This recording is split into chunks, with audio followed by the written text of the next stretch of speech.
Ever thought about learning to code? Well, your journey officially starts right now. In the next 5 minutes, you're not just going to learn about Python, you're going to write and run your very first program. So let's get into it. Yeah, you heard me right. A programmer. It might sound like a huge claim, but I promise, by the end of this short explainer, you will have written real working code. You're about to have that aha moment every single developer remembers. So where do we start? So first things first, what even is Python? The best way to think about it is not as some complicated computer language, but more like a key that unlocks your ability to build, create, and automate pretty much anything in the digital world. Now, you'll see words like high-level and readable syntax. What does that actually mean?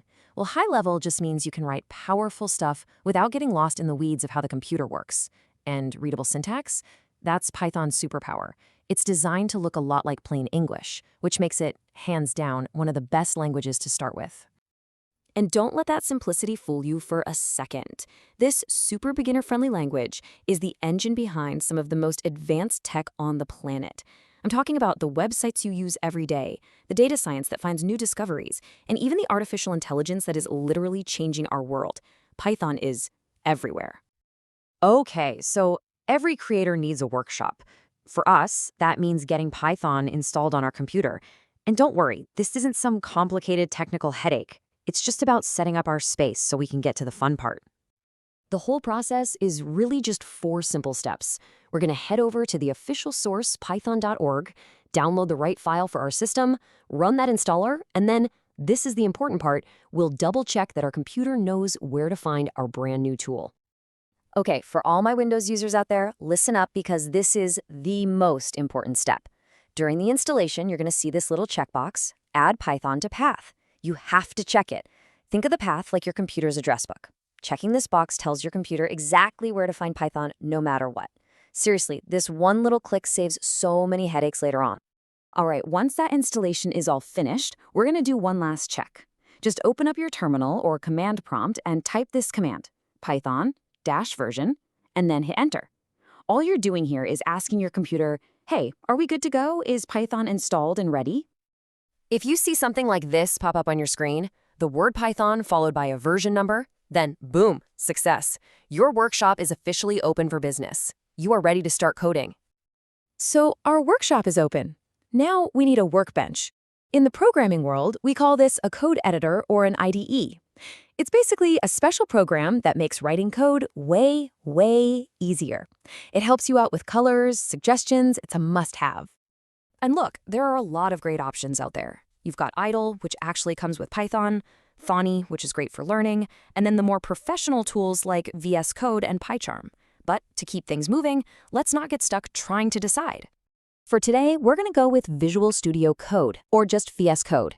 It's totally free, it's what tons of professionals use, and it's perfect for everything from your very first line of code to huge, complex projects down the road. All right, this is it. This is the moment we've been building up to. Your tools are installed, your workbench is set. It is time to go from zero to a running program. Let's do this. So open up VS Code or whatever editor you chose and just create a brand new file. Now, the name is important here. You've got to call it hello.py. That .py at the end is crucial. It's how your computer knows that this is a Python file.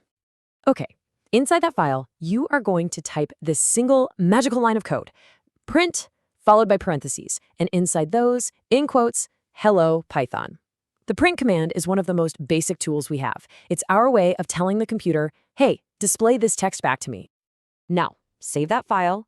Then just pop back over to your terminal, make sure you're in the same folder where you saved your file, and type this command, python hello.py. You're basically telling the Python interpreter to read your file and do what it says. And boom, there it is. On your screen, you should see the words Hello Python. Just take a second. Let that sink in. You just gave your computer a command, and it did exactly what you said. You wrote a program. Officially, welcome to the club. Seriously, that feeling of seeing your code run for the very first time, that's the magic. What you just did in these last few minutes is the exact same first step that every single programmer in the world has taken.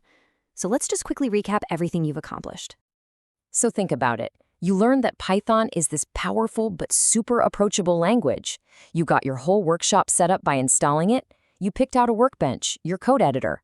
And most importantly, you used the print command to make your program actually talk back to you. These are the fundamental building blocks for everything that's coming next. You've done it. You've taken the first and, honestly, the hardest step. You've proven that you can tell a computer what to do.